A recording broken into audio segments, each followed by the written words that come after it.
Guys, আপনি যদি অল্প বাজেটের মধ্যে কিছু ভালো গেমিং ফোন খুঁজে থাকেন তাহলে আজকের ভিডিওটা আপনার জন্য। কেননা আজকের ভিডিওতে আমি আপনাদেরকে দেখাতে চলেছি কম বাজেটের মধ্যে আই 15 থেকে 20,000 টাকার মধ্যে 5টি গেমিং ফোন। প্রতিটি ফোনের প্রসেসর, র্যাম এবং স্টোরেজ সম্পর্কে আজকের ভিডিওতে জানতে পারবেন এবং জানতে পারবেন আনুমানিক দাম। চলেন আর বেশি বকবক না করে ভিডিওটা শুরু করা যাক।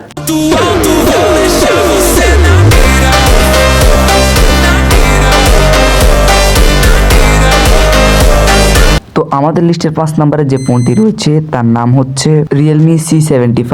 কম বাজেটের মধ্যে এটি একটি খুব ভালো ফোন। বিশেষ করে এই ফোনটি প্রসেসরের জন্য খুব ভালো। এই ফোনটির প্রসেসর হচ্ছে MediaTek Helio G92 Max, যেটা খুব ভালো একটি প্রসেসর। অল্প বাজেটের ফোনে এত একটি ভালো প্রসেসর ব্যবহার করা হয়েছে যা খুব ভালো।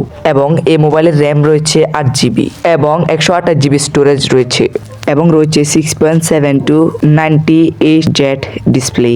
খুব বড় একটি ডিসপ্লে ব্যবহার করেছে এই ফোনে। যারা অল্প বাজেটের মধ্যে একটি ভালো গেমিং ফোন খুঁজছেন তাদের জন্য এটা হতে পারে বেস্ট অপশন। তো এবার আসা যাক এই মোবাইলের দাম সম্পর্কে। এই মোবাইলের আনুমানিক দাম 17,999 টাকা, অর্থাৎ 18,000 টাকা। এই মোবাইলটা তোমাদের কাছে কেমন লাগছে অবশ্যই কমেন্ট করে জানাতে ভুলবে না। এরপর নাম্বার 4 আমরা যে ফোনটি নিয়ে কথা বলবো তার নাম হচ্ছে Redmi Note 14 4G। এই ফোনটিও কম বাজেটের মধ্যে সেরা একটি গেমিং ফোন। এই ফোনে যে প্রসেসরটি ইউজ করা হয়েছে তার নাম হচ্ছে MediaTek Helio G99 Ultra, যা খুব ভালো একটি প্রসেসর যেটা গেমিং দিক দিয়ে অনেক ভালো পারফরমেন্স দেখায়। এবং এই ফোনে র্যাম রয়েছে 8GB, রয়েছে 256GB স্টোরেজ, 6.67 ইঞ্চির 120Hz AMOLED display. PUBG, free fire ইত্যাদি গেমগুলো খুব স্মুথলি খেলা যাবে এই ফোনে। এবার আসা যাক এই মোবাইলের দাম সম্পর্কে। এই মোবাইলের আনুমানিক দাম 19,999 টাকা। তো এবার নাম্বার 3 তে আমরা যে ফোনটি নিয়ে কথা বলবো তার নাম হচ্ছে Tecno Camon 40। এটিও একটি গেমিং ফোন। তো এই মোবাইলে যে প্রসেসরটি ব্যবহার করা হয়েছে তার নাম হচ্ছে MediaTek Helio G100। এটি খুব ভালো একটি প্রসেসর। কম দামের ভিতরে এত ভালো প্রসেসর, এটি খুব দারুণ। এবার বলা যাক এই মোবাইলের র্যাম সম্পর্কে। এই মোবাইলের র্যাম 8GB এবং স্টোরেজ রয়েছে 256GB এবং এই মোবাইলের যে ডিসপ্লেটি ব্যবহার করা হয়েছে তা হলো 6.78 ইঞ্চির HZ AMOLED ডিসপ্লে। এই মোবাইলে গেমিং এর পাশাপাশি ক্যামেরা পারফরম্যান্সও খুব দারুণ। তোমাদের কাছে ফোনটা কেমন লাগছে অবশ্যই কমেন্ট করে জানাতে ভুলবে না। তো বলা যাক এই মোবাইলের দাম সম্পর্কে। এই মোবাইলের আনুমানিক দাম 19,990 টাকা। এবার বলা যাক আমাদের লিস্টের 2 নাম্বার ফোনটি নিয়ে।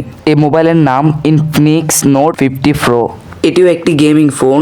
এই ফোনে ব্যবহার করা হয়েছে MediaTek Helio G100 Ultimate processor, যা খুব ভালো একটি প্রসেসর। এই প্রসেসরটি সাধারণত ভালো ভালো গেমিং ফোনে দেওয়া থাকে। অল্প দামের ফোনে এত ভালো একটি গেমিং প্রসেসর তা খুব ভালো। এবং এই মোবাইলে রয়েছে 8GB র্যাম এবং 256GB স্টোরেজ এবং 6.78 ইঞ্চির 144Hz AMOLED ডিসপ্লে, যা খুব বড় একটি ডিসপ্লে।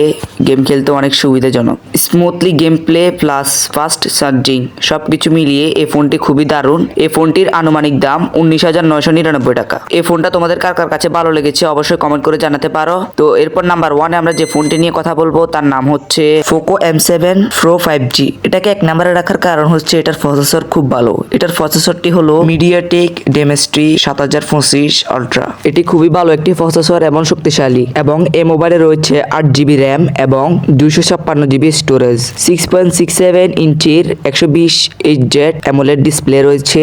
ডিসপ্লেটি অনেক দারুণ, গেম খেলতে অনেক স্মুথলি লাগে। শক্তিশালী প্রসেসর এবং দুর্দান্ত গেমিং এর দিক দিয়ে মোবাইলটি খুবই দারুণ। তো এই মোবাইলটির আনুমানিক দাম হলো 19,999 টাকা, অর্থাৎ 20,000 টাকা। এত অল্প বাজেটে এত ভালো একটি গেমিং ফোন যা খুবই দারুণ। বিশেষ করে এই মোবাইলের প্রসেসর এবং র্যাম সকল কিছু মিলিয়ে এই মোবাইলটি খুবই দারুণ। এই মোবাইলটি আপনাদের কাছে কেমন লাগছে অবশ্যই কমেন্ট করে জানাতে পারেন। আপনারা পরবর্তীতে কি ধরনের ভিডিও চান অবশ্যই কমেন্ট করে জানাতে পারেন। তো আজকের ভিডিও এ পর্যন্তই। সবাই ভালো থাকবেন, সুস্থ থাকবেন।